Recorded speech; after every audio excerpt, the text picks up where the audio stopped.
The Dow Jones Industrial Average traded 150 points lower, or 0.6%. The S&P 500 dropped 0.3%. The Nasdaq Composite recovered its earlier losses, trading 0.4% higher as Amazon, Netflix, Alphabet, and Apple all rose. A jump in infections in South Korea and other countries that appeared past the worst of the coronavirus stoked some jitters here. Stocks that would benefit most from reopening led the losses, including airlines, retailers, cruise lines, and casinos. I think this part of the bounce was easy to forecast. I think what happens from here again depends a lot on COVID stuff, said Paul Tudor Jones, founder of Tudor Investment Corp., on CNBC's Squawk Box. There'll be a shift in focus from liquidity issues somewhere down the line to solvency issues.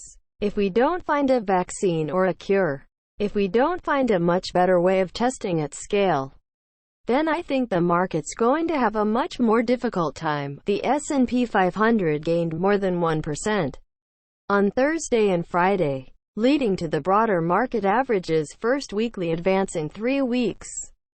The broader market index rallied 3.5% last week. On Friday, investors shrugged off the biggest one-month job losses on record as expectations of an economic reopening outweighed the negative data. Zoom in icon arrows pointing outward. South Korea warned of a new cluster of cases involving nightclubs, and the number of new coronavirus cases worldwide reached 4 million. Singapore and Japan also confirmed new cases. The world very much remains on the path to reopening, a process that will accelerate over the coming weeks, said Adam Crisafulli, founder of Vital Knowledge. In a note, he added, however, the S&P 500 is still overbought at current levels even as expectations of the gradual resumption of economic activity continue to increase. There will be a reckoning around the reopening and linearity narratives,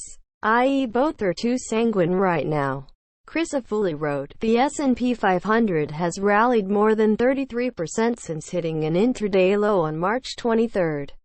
That surge has been led largely by mega-cap tech stocks such as Facebook, Amazon, Apple, Netflix, Google parent Alphabet, and Microsoft.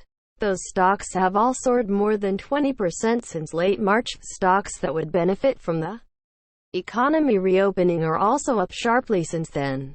MGM Resorts has soared more than 70%, while Disney is up 27.3% in that time, but those stocks were down Monday. Disney lost 1.2%. MGM fell 3.6%. United Airlines lost 3.6%, despite the market's strong performance at the index level. Dan Russo of Chaikin Analytics thinks that under the surface, the real story has been unfolding over the past 3 months, which roughly lines up with the top in the S&P 500.